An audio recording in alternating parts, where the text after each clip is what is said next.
Hey there, Kenneth French of Vast Voice, telling business secrets to entrepreneurs. We're very, very happy you stopped by. Either you're going to watch this or listen to this because you want to take your business to the next level. You're probably an entrepreneur who's either just starting out or you've been around for quite a while and you want to take your business to the next level. You're probably a real estate investor, maybe even a real estate agent, maybe a professional or of some sort, professional advisor of some sort. And well, you are stopping by because you need some valuable advice from one of the top industry leaders there is. Anyway, thank you very much. Once again, Kenneth French, Vast Voice, telling business secrets to entrepreneurs. Really glad you stopped by. We are talking to the true guru of marketing, Bob McIntosh. You like that? Is that a good start for you? That's a fantastic start. I like it. I like it. So, and as you know, most of our people are, entrepreneurs, small business owners, maybe solopreneurs, only really in the real estate market. In our database, we have a lot of people, and somewhere close to 12,000 people will hear this, hopefully at least, right? So now that you are remembering our market now, and I have not prepped you in any way, I haven't told you what we're going to be talking about, but I know you're the guru of marketing. So I'm going to throw out 3 things that I think, as far as marketing, can make the most money or best ROI. How's that sound? Fair. And I want you to, let's shed some light on these, then add some value to the people out there. I'm going to say number one, referral marketing. Let's go over referral marketing. What are your thoughts about referral marketing? And am I right that it is one of the best ways of marketing, best ROI, et cetera, et cetera? It has its pros and cons. For best ROI, probably. Because let's be real, like someone coming in, being referred, there's already warmth there, there's trust. It's going to be an easier conversation. So it should convert at a higher rate. However, it's also the most inconsistent. There's no way to control my flow of referral marketing. I can ask for referrals all day long, but it's up to somebody else, which puts the hands of my business in the hands of somebody else, which I don't always love. Now, am I saying you shouldn't do referral marketing? Absolutely not. Look, probably 80% of my business is actually probably built on referrals, but it is hard to control the flow, and it can be very slow going at first. So it depends on where you're at in your space, but you should always have space for it and make sure that you have an active program to solicit referrals from your current customers. So what's one way of controlling it then? Because I think you're right. That's a good point. You can't really control it. What's one way of controlling it and getting over that barrier to success? So, I mean, the simplest way is having an actual process. Most people think about it as an afterthought of, oh yeah, I should ask for referrals. But I always like to have a specified process, and I do that very simply. It's the power of 3. So I ask, is there, who are 3 people that you think, that, need my services, that you would be willing to make the introduction for? And usually people can come up with 3. If you ask for 10, they're gonna be like, oh, I don't know. If you ask for 1, you're missing out on getting 3. So I always ask for 3.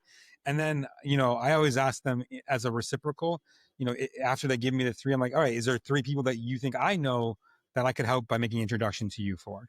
And now they feel like they've gotten something, right? And if they're like hesitant to give me names, I'll frame it with, hey, by the way, like I'll ask, who can I help you connect with? Because now if I give them 3, they feel naturally like they should be reciprocating back to me with, their 3. So it's one of the ways that I do that as well. So that's the simplest way. And then you've got to make sure that you have, with referrals, your process dialed in, and that you're going to meet the obligations that you give.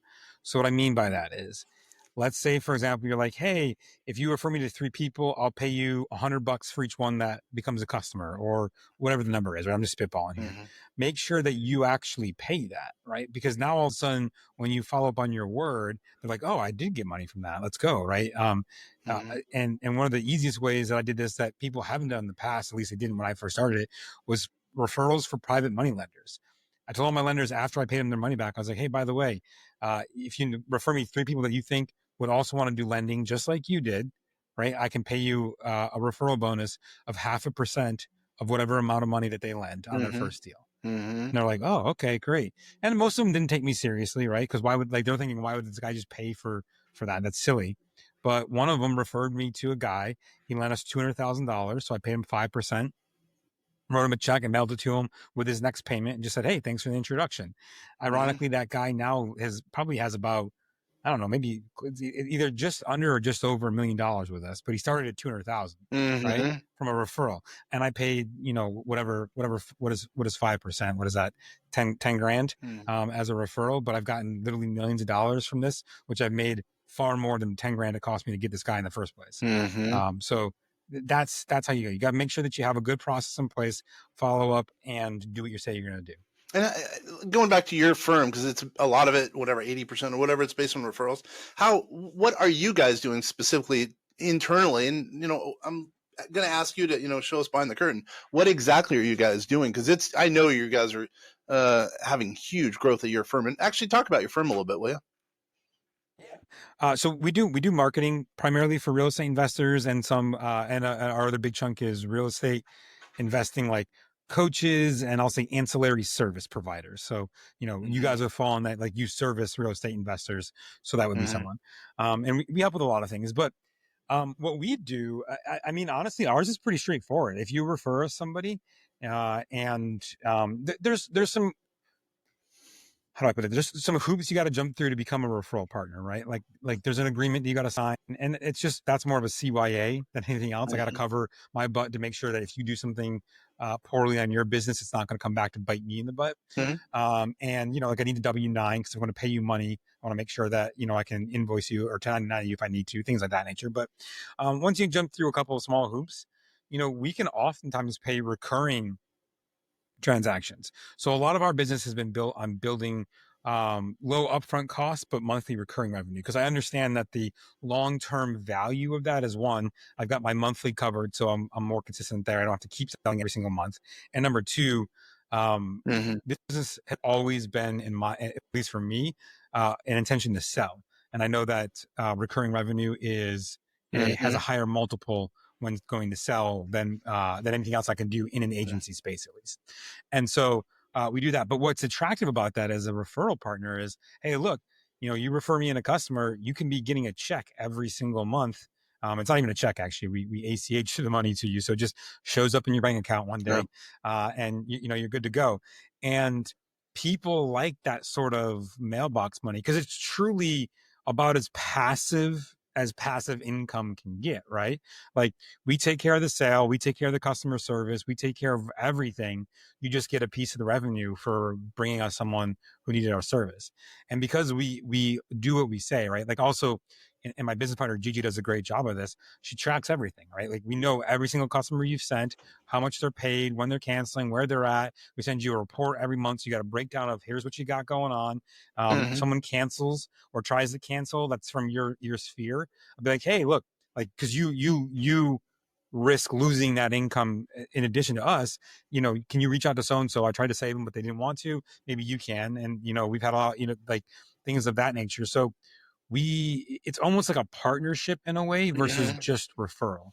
And by treating it like that and doing the things that we say we're going to do, we have a large number of affiliates who just send us customers. And look, most of them, it's like 2 or 3 or 4 people. It's not anything huge, right? I don't want to be being, let's say I'm paying them a couple $100 a month. For most folks, they might go, well, it doesn't seem like a lot, but a couple $100 a month pays for a nice dinner someplace every month for, you and your spouse, or pays for some gas, or whatever. Like, it doesn't have to always be massive, but imagine for a second if you had 10 or 15 different companies each paying you $100 or $200 a month. It adds up. That starts to add up very quickly. Yeah. So you make the equation between referral marketing, or what I call referral marketing, and affiliate marketing, kind of an equation there. That's how you've been able to grow your business, because it's blowing up. Yeah, I mean, it's more or less the same, right? Like a referral is just someone saying, hey, I like this. The only difference between, like, most people's mind of a referral and affiliate is the affiliate gets paid, the referral may or may not. And look, if someone's willing to refer me business and they don't want to get paid for it, cool, then I'm fine with that too, obviously, right? But I have no problems making, and a lot of times I'll offer it up without them asking, because then all of a sudden it doesn't feel as transactional to them. It's almost like a bonus, and then they're more apt to refer more people to us. And so we go that way. Now, the other thing too, though, is you've got to make sure that the referral happens in the right way. And what I mean by is when the handoff happens, like, okay, this is a perfect example. I had someone recently that referred me to a service that I was looking for. I emailed the person in question, and it took them a week to get back to me. And I was already just like, nope, I'm good. You mean you didn't hear back from it at all, and it took a week for them to contact you the first time? Is that what you're saying? Correct. Oh, so the person made the introduction via email. yeah. I wrote an email back saying, thank you. Hey, so-and-so, I'm going to send you an email about, directly so that we're not blowing up the referrer for no reason. Sent him an email, and it was a week later before he got back. And there was like no auto office notification or anything like that. And I was just like, look, like I if you were truly busy for a week, I get it. Cause I've been there. I've been there, but here's what's not okay. Just let me sit there for a week thinking, well, I don't know what's going on. What's happening? Like, is this guy going to get back to me? Is he going to ignore me? Like there's so many, like just leaving me that way. Right. And, it also it hurts the person who did the referring, right? Cause now they're like, oh, like, it reflects badly on them. And not to say that I won't trust their referrals in the future, but it certainly makes it much harder to, because it's like, well, you refer me to so-and-so and it didn't work out. So they didn't even respond to me for a week. So is that, any better or not? I don't know. Yeah, there's some issues. I'm sure you looked for another vendor or whatever the case was, but it is what it is. It is what it is. And look, I give people a lot of leeway, right? Because I get it. Like we're all busy, especially as small entrepreneurs. Like, I don't have a staff of 50 people on my business to go make sure that everything's being taken care of, right? Like we're small. So I will always give people leeway, but there's only so much leeway. And if you're gonna get a referral in, you got to make sure that you take care of it ASAP, because they're already warmed up and ready to go by the point that the referral is happening. So, by delaying further, you're just really leaving money on the table for no reason. Yeah, totally. And I guess that takes us to number 2. And this is kind of an associative referral marketing. I call it review marketing. So basically, and by the way, I fully admit I suck at marketing. I'm going to remind everyone of that. But it's just, I wanted to talk to you because I consider you a guru. You know what's up. You know what I mean? As far as marketing, you've got a good reputation. I mean, nationwide as far as marketing goes. Referral marketing. I'm sorry, review marketing, meaning a Google review, sending that out to the right people, therefore them hopefully giving you a good review, and then you turn around and sending that review or those reviews or your website or whatever that has reviews to people. And I think that's a wise, economical way of, doing marketing. Thoughts? Yeah, it helps. So getting reviews on Google or Yelp or, any of these review type platforms, it's almost never going to hurt your business to do so. But again, similar to referral, you just got to have the right processes in place, the right things, and you got to know why you're doing it. This is one of the things that I think people miss the mark on, is they just say, well, someone told me to get reviews, so I went and got a bunch of reviews. Well, the reviews are only as good as the reviews are. And what I mean by that is, if you get a bunch of 5-star ratings, but there's no commentary, it doesn't really carry a lot of weight because it takes no effort for someone to leave a 5-star rating. So, the assumption is, if there's a bunch of star ratings, but no comments, then they probably bought them. Like that's the first thing that goes into people's minds is like, this must not be legit, or it's fake, or they paid for these or whatever. Right. So you got to have that. Number one. Number 2, is asking for the review at the wrong time. Big mistake I see a lot of businesses make. They ask too late or too early. Like you've got to basically hit them like literally the moment the job ends. So like if it's an in-person thing, okay, we delivered the thing, ask for the review right now. Don't ask for, 2 days later, a week later, all of that. And look, I am not above, and this is maybe operating in the gray a little bit, maybe more, a little bit, but I'm not above bribing folks for a review. What do you mean by that? That might be funny. What do you mean? Yeah, hey, if you leave a review, it depends on the business, right? So something that makes sense, but it could be, hey, if you leave a review, I'll give you a $25 Amazon gift card. Yep. If you leave a review, we'll come back and install some extra thing for you. If you leave a Google review, we'll throw in this extra thing of whatever.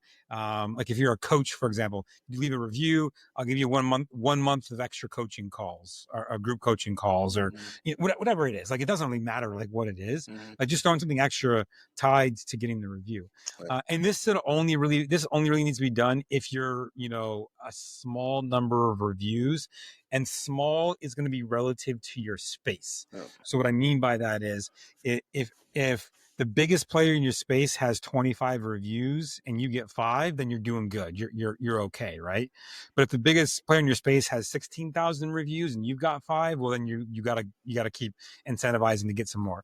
And if you know your numbers, if you're doing your marketing correctly and you know your numbers, then you'll understand what the value of a review brings to the business. So giving someone $25, right, to leave a review might lead to ultimately, let's say, 5 people coming on board to your business that you might not have gotten otherwise. Right. Well, is it worth $5 for each person for that 25 you gave them for a gift card? Probably. Right now, will it be worth it every single time forever for as long as your business goes? No. But at a certain point, once you reach enough reviews, you don't need to incentivize for more. You can just ask for more and they'll do it. And look, if you deliver a good service, a good product, people will want to leave a review. Yeah, they really will. Yeah.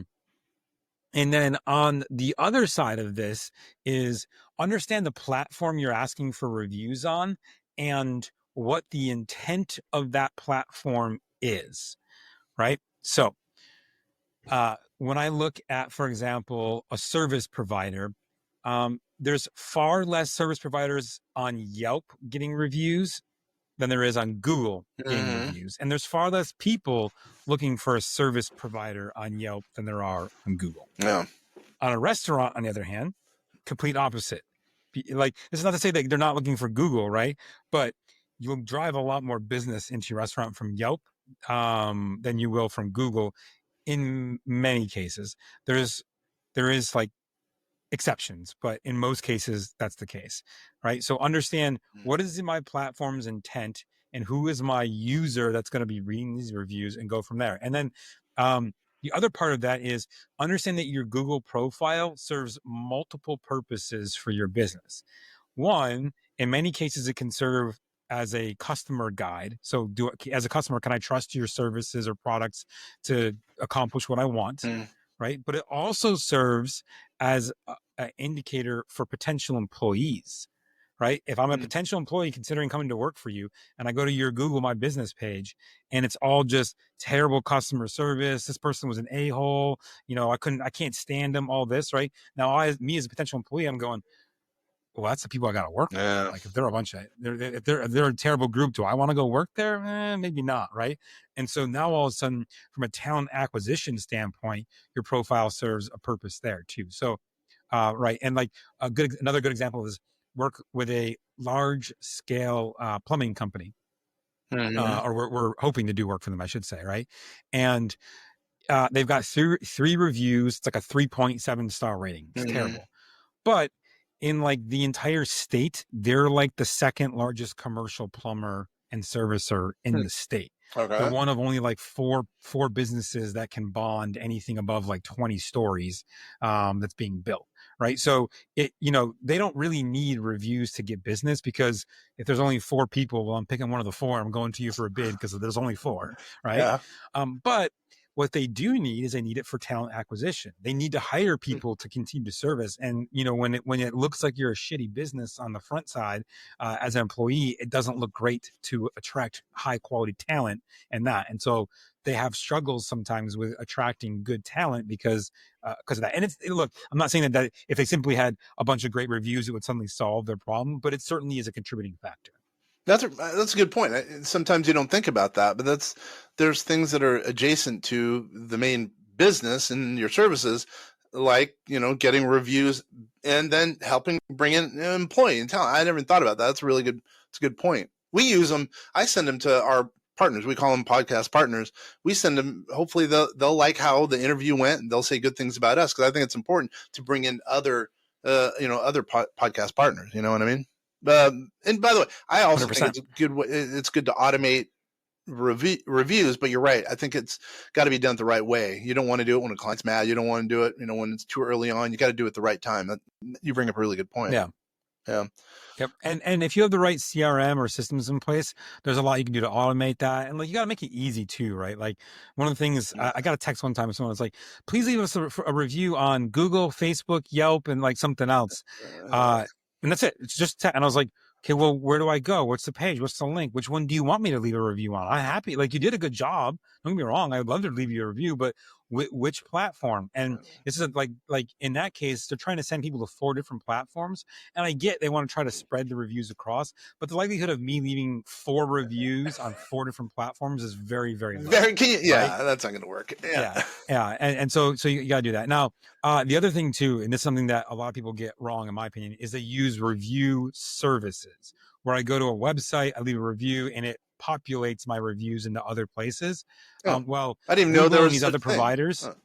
Yeah, the Google and these other providers know that this is happening now, and they discount those reviews. They don't carry the same weight because it knows it was made through a third party. So it means that I can control which ones go there or don't, which means I'm manipulating the system, which defeats the purpose. And they know that. So always best to just have a direct link. And it's very easy on all these platforms. You can literally create a unique link. Some of them, it's a little harder to understand how to do that. You got to go to certain places to generate the link. But literally a link that will literally pop, like for Google, for example, there's a unique link you can generate that I tap on it as a user, and it just simply opens my page and automatically opens the review box. So I can just start typing the review right there. I don't have to click 13 times to get to it. Whatever's easy for the potential reviewer is the most important thing. It really is. All right, so you're ready for the third and final one, the killer idea as far as marketing goes. It helps with very great ROI. I know you know this one because I've heard you've talked about it. You ready? I wish I had a drum. Email marketing. I think that people are going to spend all this money on Facebook, on whatever, Google ads. When, dude, if people have whatever, let's say someone has 10,000 people in their database, they should be marketing to their database first and foremost. You know what I mean? So let's chat about email marketing. What are your thoughts about email marketing in general? Email marketing is still one of the best marketing plans that you can possibly do. I don't know if we actually, I don't know if I had the number off the top of my head for 2023. 1 to 40. But it was like 40. It was 1 to 40. 40. Yep. Yeah, dollars for every $1 spent. Yep. Now that's across all industries and all that. And I always say this: if you're looking at going, Bob, that's BS. I don't believe that number. It's inflated, whatever. Okay, let's say it's just 1/4 of what they say. Exactly. So it's $10 for every $1 spent. Where else are you getting a 10x return on marketing? You're probably not. Maybe referral marketing, right? Maybe there, but again, that's not scalable or predictable, right? So email, I can do a lot more. Like I know if I have 10,000 people, my open rate's 20%. Okay, great. That's 2,000 people that are going to open my email. I'm going to get 2% click rate. So that means perfect. I've got 200 people that are going to, click my email, or 400 people, whatever that is. They're going to click my email. Like I know I can kind of work backwards and understand the numbers. So that's first and foremost. Number 2, most of us who are doing marketing spend a ton of time, energy, effort, money to get these leads, and then they just sit there and we do nothing with them, right? Now, the biggest argument I always hear against it is, I don't open emails, so why would anybody else open emails? Like whatever, no one's opening emails anymore. And I'm like, you're right. Email open rates are honestly at some of the all-time low overall. But all-time low still means on average about 20 to 25%, which is still pretty good, right? But let's just leave that aside for a second. Let's assume that someone never opens a single email that they get from you, not one of them. Well, guess what? They still saw your name in their inbox every single day, every week, 3 times a week, however, whatever you're emailing, they're seeing your name. And so then when someone goes, oh, I need a marketing agency, someone goes, oh, you should talk to this guy, Bob. I get a bunch of emails. I don't open his emails, but you should talk to them. Like, I know he's doing something like, cause you're top of mind because they constantly see your name. And the reality is, as the rates show, they're going to open 20 or 30% of your emails that you send. So you're still going to get them every once in a while. Now, here's the biggest mistake, though, that everyone's making in email marketing, in my opinion, right now. We have transitioned email marketing into like a flash sale, flash bang, do this thing now kind of stuff, right? The majority of the emails that I get today from most companies are all like very frequently, buy my stuff, get a discount. Like it's some sort of like direct action. And I get it, right? Because you want them to go buy something. So you do that. But the art of email marketing as a storytelling technique has been either lost or given up on. But there are still some that do it really, really well. And perfect example, if you know Alex or Leah Hormozy, I know of them. they're pretty big in the marketing space, right? Their emails are fantastic. They're always like, so here's the thing, like their big thing they're promoting right now, and I know this because I get all their emails, is this workshop out in Las Vegas you can go to on how to scale your business.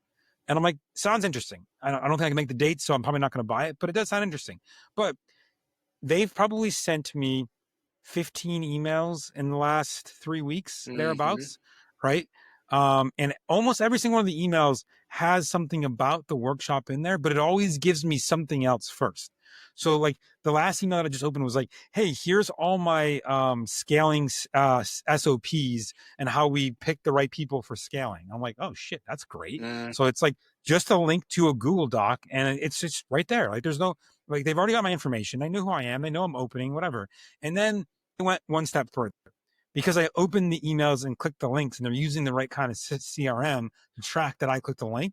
2 days later, I got a thing. It's like, hey, I saw you went to the SOPs. What did you think? Right? Like, actually, here's another document just because you opened it. And I appreciate you being engaged in our emails that no one else is going to get because they didn't click it. Right? And I was like, oh, dang, cool. Like now I feel special. Right? I know it's all automated. I get it because I build these things out.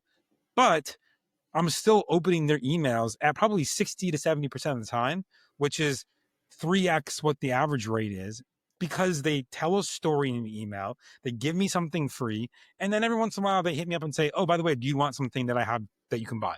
And yeah, at some point, I'm sure I'll buy something from them. But the point is this. You got to tell these stories and take folks on a journey and deliver value. Email is not a in your face, go buy my stuff thing. Email works best when we take people on a journey and they get to go along the journey with us. Every once in a while, there's a signpost that says, oh, by the way, do you want to stop here and pick up some stuff that we have for sale? Cool, go do it. Bob, look at you. You just dropped some gems there, man. Yeah. Hold on. We only have a couple minutes, but so first, what are your thoughts on those three things? Do you think they're truly good, solid for ROI, et cetera, et cetera?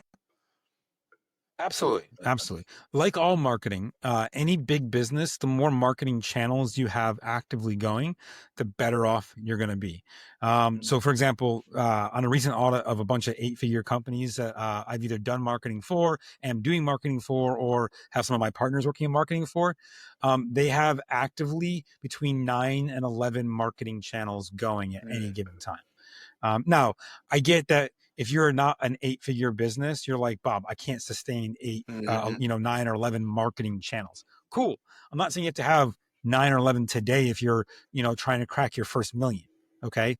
But think about this. If you know that it's going to take 9, even just 9 channels to reach 8 figures, that's basically 1 channel for every 1 figure. Right. So if you're trying to be, a $1 million business, that's 7 figures. Well, you probably need 7 channels of marketing. Right. We covered 3 here today, but you're going to need 4 more to really get there. Now, it may not always hold out true, right? Like you could probably do that with 5 or 6, but you're probably not going to do it with 1, right? Unless you're really good at that one. And even if you are really good at that one, now all your eggs are in one basket. Yeah. What happens if something changes or shifts or you get shut down or, how many companies I see are like, yeah, we do all of it through paid. One company's like, yeah, we're Facebook only. We're spending $100,000 a day on Facebook. I was like, cool. What happened like a month ago when Facebook and Instagram were shut down because of a system-wide issue? And like, you were still spending, the money was still being spent, but you didn't get any leads that day. I'm like, oh, shoot. I was like, yeah, I'm not saying that you shouldn't spend that, but if you're spending $100,000 a day on Facebook, could you spend $85,000 and allocate 15 to something else? Let that thing grow.